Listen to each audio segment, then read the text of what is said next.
संगम नगरी प्रयागराज इन दिनों जबरदस्त बाढ़ की चपेट में है। बाढ़ का पानी तमाम रिहायशी बस्तियों में घुस गया है। छोटा बगाड़ा, सलोरी, दारागंज, शिवकुटी, तेलियरगंज, राजापुर समेत तमाम ऐसे मोहल्ले हैं जहां बाढ़ का पानी घुस गया है। हालांकि बाढ़ के पानी ने जितनी तबाही मचाई है, उसी के साथ साथ आसमान से पिछले 2 दिनों से लगातार हो रही बारिश भी लोगों के लिए मुसीबत का सबब बनी हुई है। तमाम घर ऐसे हैं जहां की नीचे की मंजिल पानी में डूब गई है। ऐसे में लोगों को अपना सामान समेटकर छतों पर शरण लेनी पड़ रही है। इस वक्त हम मौजूद हैं प्रयागराज के बघाड़ा इलाके में, जहां आप देख सकते हैं कि यहां पर बड़ी संख्या में छात्र रहते हैं, लेकिन ये छात्र अपना सामान लेकर के ऊपर छत पर आ गए हैं। पूरी गृहस्थी को इस तरीके से छत पर रख दिया गया है। आप देख सकते हैं कि ये गैस चूल्हा है जिस पर खाना बनाया जा रहा है, यानी छत पर जो है वो जिंदगी बसर की जा रही है। लेकिन पिछले 2 दिनों से बारिश हो रही है, लिहाजा जो सामान है वो भीग रहे हैं, खराब हो रहे हैं।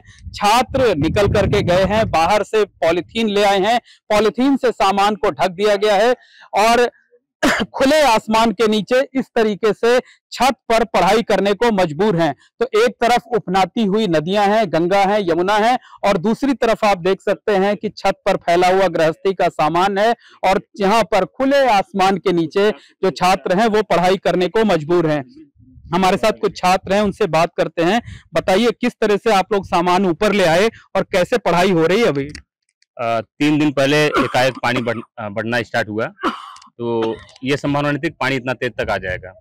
फिर एक शाम को पानी हम लोग के घर में घुसना प्रारंभ हो गया।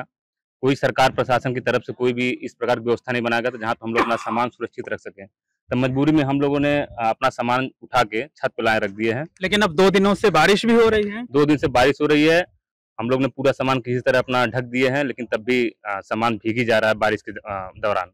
तो पढ़ाई भी छत पर बैठकर ही कर रहे हैं? जी, पढ़ाई तो इसमें एक्चुअली अक्टूबर में पीसीएस का पेपर है और दिसंबर में आरओ का पेपर है, तो पढ़ाई तो करना पड़ेगा। उतना दूर से हम लोग पढ़ने आए हैं, तो पढ़ाई भी जारी रहेगी। बिल्कुल, एक बार फिर से तस्वीरों के जरिए दिखाना चाहते हैं कि किस तरीके से जो गृहस्थी है, गृहस्थी नीचे कमरों से निकलकर छत पर आ गई है। सारे सामान छत पर रख दिए गए हैं, लेकिन मुसीबत है कि कम होने का नाम नहीं ले रही है, क्योंकि पिछले 2 दिनों से रुक रुक कर लगातार बारिश हो रही है और बारिश की वजह से छत पर रखा सामान भी भीग रहा है। लोग उसे बचाने की कवायद कर रहे हैं। कुछ और स्टूडेंट्स हैं, थोड़ा सा ऐसे घूमिए। ये बताइए कि क्या नाम है आपका और कहाँ से आए हुए हैं? शिवकेश यादव है, जौनपुर से आया हूँ मैं। जौनपुर से आए हुए हैं। बताइए ये बाढ़ में किस तरह से छत पर गृहस्थी सिमट गई है और कैसे जिंदगी बसर हो रही है? धीरे धीरे एक्चुअली पानी बढ़ता गया हम लोगों के कमरे में, और हम लोग धीरे धीरे अपने रूम से सामान निकाल के छत पे किसी प्रकार से पहुंचा के इसको ढके हुए हैं। और ऊपर से बारिश भी हो रही है, तो किसी प्रकार से हम लोग यहाँ पे अपना पढ़ाई कर रहे हैं। किसी दूसरे के रूम पे जाके कहीं कहीं मतलब खाने पीने के लिए बाहर से सामान ला के जो है खा रहे हैं हम लोग। नाव के माध्यम से हम लोग आते जाते हैं यहाँ से चौराहे तक, चौराहे से फिर हम लोग अपना सामान लेके आते हैं, कुछ खाना होता है तो बहुत दिक्कतों का सामना, मतलब कहा जा सकता है कि दोहरी मुसीबत एक साथ है। जी सर, बहुत परेशानी है यहाँ पे।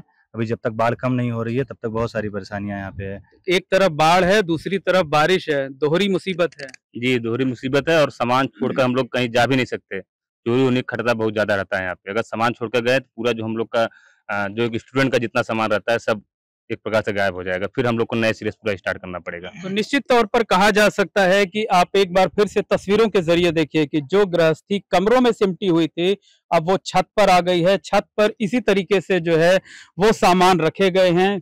क्योंकि बारिश भी हो रही है, इसलिए एक एक सामान को मोटी पॉलिथीन से ढक दिया गया है, ताकि ये सामान बारिश के पानी में भीगने ना पाए, खराब ना होने पाए। और जिधर नजर जाएगी, चूंकि इस जो लॉजनुमा मकान है इसमें तमाम लोग रहते हैं, तमाम छात्र रहते हैं, सबकी अपनी अपनी गृहस्थी है। देखिए एक का सामान यहाँ पर इस तरीके से सिलेंडर छूटा हुआ है, ये तकिया लगी हुई है, बिस्तर लगा हुआ है, गैस सिलेंडर यहाँ पर रखा हुआ है। तो निश्चित तौर पर कहा जा सकता है कि जो प्रयागराज में बाढ़ आई हुई है वो लोगों के लिए मुसीबत का सबब बनी हुई है। लोग काफी परेशान हैं और बाढ़ के साथ साथ जो पिछले 2-3 दिनों से बारिश हो रही है उसने लोगों की मुसीबत को और बढ़ा दिया है।